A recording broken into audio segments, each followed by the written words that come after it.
बिस्मिल्लाहिर्रहमानिर्रहीम। अस्सलामुअलैकुम। सऊदी अरब की अब तक की आम खबरों के साथ मैं हूं आमिर शहजाद। अगर आप भी सऊदी अरब के हालात और वाक़यात से बाखबर रहना चाहते हैं तो वीडियो को पूरा देखिएगा। बढ़ते हैं खबरों की जानिब और शामिल करते हैं आज की पहली खबर।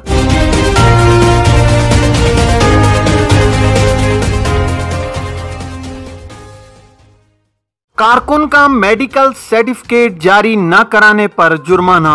वजारत बल्दियात और देही तरक्की उमूर ने खबरदार किया है कि कारकुन का हेल्थ सर्टिफिकेट जारी न कराने वाले इदारे पर जुर्माने का बाकायदा निफाज हफ्ता 15 जनवरी से किया जाएगा। अखबार 24 के मुताबिक वजारत बल्दियात ने कहा है कि कारकुन का हेल्थ सर्टिफिकेट जारी न कराने पर फी कारकुन 2000 रियाल जुर्माना आयद किया जाएगा और खिलाफ वर्जी दोहराए जाने की सूरत में जुर्माना दुगना कर दिया जाएगा। याद रहे कि 15 जनवरी 2022 हफ्ता से वजारत बल्दियात और दही आबादकारी उमूर की जानिब से तिजारती इदारों के हवाले से मुकर्रर खिलाफ वर्जियों और जुर्मानों पर अमल दरामद का आगाज किया जा रहा है। इस जिमन में वजारत की तफ्तीशी टीमों को भी मुत्तला कर दिया गया है। कबल अज़ीं वजारत बल्दियात की जानिब से कहा गया था कि ब्यूटी पार्लर्स में सीसी कैमरे नस्ब न किए जाएं, कैमरों की तनसीब ममनू है। ये भी पाबंदी है कि मुकर्रर स्टैंडर्ड के बरखिलाफ पाउडर और आराइशी अशिया इस्तेमाल न की जाएं। इसकी खिलाफ वर्जी पर भी जुर्माना मुकर्रर है। सऊदी अरब में अबशर प्लेटफॉर्म ने खबरदार किया है कि सार्फिन इस बात का ख्याल रखें कि जो मोबाइल नंबर उन्होंने अबशर के अपने अकाउंट में दर्ज करा रखा है उसे किसी और का अकाउंट खुलवाने के लिए इस्तेमाल न किया जाए। अबशर प्लेटफॉर्म ने बयान में कहा है कि अबशर प्लेटफॉर्म में रजिस्टर्ड और मौसर मोबाइल नंबर को अपने अकाउंट के लिए खास रखें और किसी भी सूरत में उसे दूसरे शख्स का अकाउंट खुलवाने के लिए इस्तेमाल न करें। बयान में मजीद कहा गया है कि जो लोग इसकी खिलाफ वर्जी करेंगे वो मुश्किल में पड़ सकते हैं। इनका अकाउंट मुअत्तल हो जाएगा और इन्हें खुदकार सर्विस मशीन के जरिए मोबाइल नंबर अपडेट कराना होगा। याद रहे कि सऊदी अरब में अबशर प्लेटफॉर्म के रजिस्टर्ड सार्फिन की तादाद 17 मिलियन से ज्यादा हो गई है। अबशर सऊदी शहरियों और मुकीम गैर मुल्कियों को 200 से ज्यादा ऑनलाइन खिदमात फराहम कर रहा है। अबशर के जरिए महकमा पासपोर्ट, महकमा अहवाल मदनिया, महकमा जेल खाना जात, महकमा ट्रैफिक, महकमा असलहा समेत मुतादद इदारों और महकमों से मुतालिक काम ऑनलाइन अंजाम दिए जा रहे हैं। हज उम्रा और ज़ियारा उमूर की कौमी कमेटी के रुकन सईद बाशवान ने तवक्को जाहिर की है कि आइंदा 3 माह रजब, शाबान और रमज़ानुल मुबारक के दौरान बैरून मुमलिकत से आने वाले उम्रा ज़ायरीन की तादाद में इजाफा होगा। अल अरबिया नेट के मुताबिक 201 उम्रा कंपनियां और इदारे उम्रा ज़ायरीन को मुमलिकत आमद से लेकर वतन के लिए रवानगी तक बेहतरीन खिदमात फराहम करेंगे। ये तवक्कुआत ऐसे माहौल में की जा रही हैं जब पाकिस्तान, इंडिया, उज़्बेकिस्तान, लीबिया, मिस्र, ट्यूनिस, अलजायर और इंडोनेशिया से उम्रा ज़ायरीन की आमद के हवाले से कार्रवाई शुरू कर दी गई है। बाशवान ने कहा है कि 201 उम्रा कंपनियां और इदारे सऊदी हुकूमत की जानिब से फराहम करदा सहूलतों और अजीम शान मनसूबों से फ़ायदा उठाते हुए उम्रा ज़ायरीन को मतलूबा सहूलतें बर वक्त फराहम करेंगे। उम्रा ज़ायरीन इत्मीनान और सुकून और अमन सलामती के माहौल में तवाफ, सही और ज़ियारत की सआदत हासिल कर सकेंगे। बाशवान ने कहा है कि उम्रा कंपनियां और इदारे उम्रा ज़ायरीन की मुनफरिद मेज़बानी के लिए होटलों में रिहाइश, अंदरून मुमलिकत ट्रांसपोर्ट और खाने पीने की सहूलियात की तैयारियां कर चुके हैं। कंपनियों और इदारों ने मस्जिदुल हरम में उम्रे और नमाज और मस्जिद नबवी नेज रोजा शरीफ में नमाज और रोजा रसूल पर हाजिरी के हवाले से अपॉइंटमेंट की तैयारियां भी कर ली हैं। उम्रा ज़ायरीन को वो तमाम आसानियां और सहूलतें मुहैया की जाएंगी जिनकी इन्हें जरूरत होगी। वजारत हज उम्रा ज़ायरीन से कोरोना SOPs की पाबंदी कराने में गैर मामूली दिलचस्पी ले रही है। वजारत इस हवाले से उम्रा कंपनियों और इदारों की सरगर्मियों पर नजर रखेगी और उनसे रब्त व ज़ब्त भी पैदा करेगी। बाशवान ने तवज्जो दिलाई है कि बैरून मुमलिकत से उम्रा ज़ायरीन की आमद पर मक्का मुकरमा और मदीना मुनव्वरा शहरों में होटलों, कारोबारी इदारों, ट्रांसपोर्ट के वसाइल, रेस्टोरेंट्स, शॉपिंग सेंटर्स का कारोबार बेहतर होगा। दरी असना वजारत हज उम्रा ने ताकीद की है कि ज़ायरीन मस्जिदुल हरम और मस्जिद नबवी में हाजिरी के मौके पर समाजी फासले की पाबंदी करें। हिफाजती मास्क का इस्तेमाल किया जाए, इससे वो खुद भी कोरोना लगने से महफूज रहेंगे और दूसरे भी वायरस की गिरफ्त में नहीं आएंगे। तवानाई के शोबे में 75% सऊदीयाइजेशन का हदफ मुकर्रर। वजीर तवानाई शहजादा अब्दुल अजीज बिन सलमान ने कहा है कि तवानाई के शोबे में 2030 तक सऊदीयाइजेशन की शरह 75% तक पहुंचा दी जाएगी। सऊदी खबर रिसां इदारे SPA के मुताबिक शहजादा अब्दुल अजीज बिन सलमान ने मजीद कहा है कि वली अहद शहजादा मोहम्मद बिन सलमान मुल्की अशिया पर तवज्जो मरकूज किए हुए हैं। वजीर तवानाई ने रियाज में कानकनी की बैनुल-अक़वामी कॉन्फ्रेंस में शिरकत के मौका पर खिताब कर रहे थे। उन्होंने मजीद कहा है कि सऊदी अरब तवानाई की मालिक रियासत है, लेकिन इससे कहीं ज्यादा अनमोल नेमत हमारे वो नौजवान हैं जो सऊदी विजन 2030 को कामयाब बनाने के लिए अमली इकदाम करते हैं। वजीर तवानाई ने कहा है कि प्रोपेगेंडे की खातिर तवानाई सिक्योरिटी से दस्तबरदार नहीं होंगे।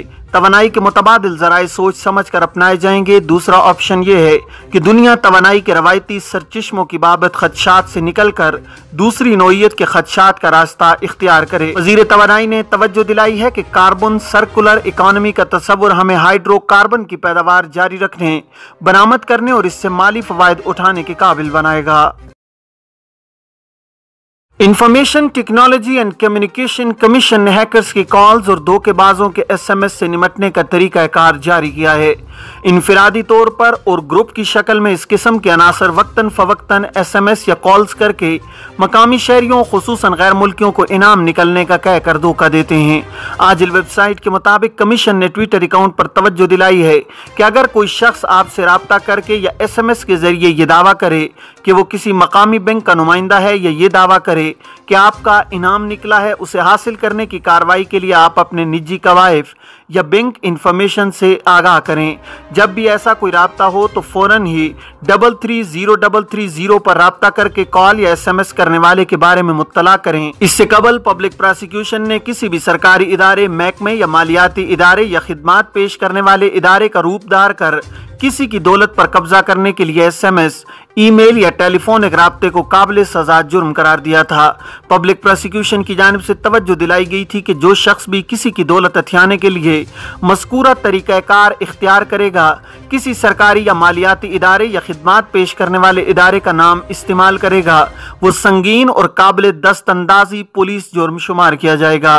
पब्लिक प्रोसिक्यूशन ने ट्विटर अकाउंट पर जारी बयान में कहा था कि धोखाधड़ी के जरिए किसी की दौलत हथियाने की कोशिश पर 7 बरस तक कैद और 50 लाख रियाल तक का जुर्माना होगा। सऊदी पासपोर्ट की रैंकिंग में आलमी सतह पर बेहतरी। आलमी सतह पर पासपोर्ट की रैंकिंग में सऊदी पासपोर्ट की ताकत में रवां बरस 7 दर्जे इजाफा हुआ है। सबक वेबसाइट के मुताबिक 2021 के दौरान सऊदी पासपोर्ट आलमी दर्जाबंदी के तहत 72वें नंबर पर था। हेनली पासपोर्ट की रिपोर्ट के मुताबिक ताकतवर तरीन बैनुल-अक़वामी पासपोर्ट ग्राफ में सऊदी पासपोर्ट ने ताजिकिस्तान की रियासतों की जानिब से सऊदियों के लिए वीजे की पाबंदी खत्म किए जाने के बाद मज़कूरा पेशरफ्त हासिल की है। हेनली पासपोर्ट दर्जाबंदी में एयाटा के जारी करदा एदाद-ओ-शुमार पर इन्हिसार करता है। इस बात को बुनियाद बनाता है कि किसी भी मुल्क के पासपोर्ट पर कहां-कहां बिला वीजे के सफर किया जा सकता है और किन किन मुल्कों के सफर की इजाजत है। हेनली पासपोर्ट की दर्जाबंदी के मुताबिक पूरी दुनिया में जापान और सिंगापुर पहली पोजीशन हासिल किए हुए हैं, जबकि जनूबी कोरिया और जर्मनी दूसरे, फिनलैंड, इटली और स्पेन तीसरे, ऑस्ट्रिया, डेनमार्क, फ्रांस, हॉलैंड और स्वीडन चौथे, आयरलैंड और पुर्तगाल पांचवें, बरतानिया, अमेरिका, स्विट्जरलैंड, नॉर्वे, बेल्जियम और न्यूजीलैंड छठे नंबर पर हैं। रियाज में सऊदी हार्स फेस्टिवल 2022 का आगाज। सऊदी अरेबियन हार्स फेस्टिवल 2022 का आगाज रियाज में कायम घुड़सवारी के बैनुल-अक़वामी मरकज और सैरगाह में हुआ है। अरब न्यूज के मुताबिक पूरे खित्ते से लोग हार्स फेस्टिवल की स्ट्रेटेजिक पार्टनर दरिया गेट डेवलपमेंट अथॉरिटी के ताउन से आला नस्ल के अरबी घोड़ों से मुतालिक इस खास तकरीब के इफ्तिताह के लिए यहाँ जमे हुए हैं। सऊदी अरब में जारी अरेबियन हार्स फेस्टिवल का ये दूसरा एडिशन है जो दरिया में अबिया के उन्वान के तहत मुनक्किद किया जा रहा है। इफ्तिताई तकरीब में दरिया प्राइड ऑक्शन का इनेकाद शामिल था। नीलामी की इस तकरीब में घोड़ों के इंतखाब का नादिर मौका था। इस नीलामी में नायाब नस्ल के उम्दा घोड़े शामिल थे। ब्रोमा बेहमास नाम का नायाब घोड़ा इस नीलामी में 1,80,000 रियाल में फरोख्त हुआ है। नीलामी से वसूल होने वाली रकम का एक हिस्सा खैराती इदारे को दिया जाएगा। इस तकरीब में मुमलिकत के अजीम घुड़सवारी विरसे की अक्कासी करने के लिए खालिस नस्ल के अरबी घोड़ों को खास तौर पर यहाँ लाया गया है। प्राइमरी स्कूलों में 23 जनवरी से तुलबा की वापसी की तैयारियां। सऊदी वजारत तालीम की जानिब से प्राइमरी और नर्सरी स्कूलों के क्लासरूम्स में तुलबा की वापसी के लिए तैयारियां मुकम्मल की जा रही हैं। सऊदी अरब की सरकारी न्यूज एजेंसी SPA के मुताबिक आलमी वबा के बायस बंदिश के बाद दोबारा स्कूल खोलने के लिए तुलबा की सेहत से मुतालिक हिफाजती इकदामात अपनाए जा रहे हैं। 23 जनवरी से नाफिजुल अमल होंगे। वजारत तालीम की तरफ से जारी करदा एक बयान में कहा गया है कि 3 मुख्तलिफ दर्जों पर अपनाए गए हिफाजती इकदामात का इतलाक सरकारी, निजी और इंटरनेशनल स्कूलों पर होगा। मुमलिकत के तमाम इलाकों में प्राइमरी और किंडरगार्टन स्कूलों में तुलबा की सेहत से मुतालिक एहतियाती तदबीर को मद्देनजर रखा जाएगा और तमाम स्कूलों में आलमी वबा पर काबू पाने और इससे महफूज रहने के लिए दस्तयाब सहूलतें मुहैया की जाएंगी। तुलबा के लिए क्लासरूम में मौजूद होने की सूरत में मुकम्मल हिफाजती इकदामात में सेहत के मंजूर शुदा जवाबित की पाबंदी जरूरी होगी। स्कूलों के अमले की सेहत से मुतालिक निगरानी के साथ साथ क्लासरूम के अंदर और बाहर की सरगर्मियों में भी समाजी फासले को बरकरार रखने पर हर मुमकिन अमल किया जाएगा। ये थी अब तक की आम खबरें। अब तमाम अहबाब के कीमती वक्त का बहुत शुक्रिया। अपना अपने इर्द गिर्द के लोगों का बहुत सारा ख्याल रखिएगा। मुझे दीजिए इजाज़त। अस्सलामु अलैकुम वरहमतुल्लाहि वबरकातुहू।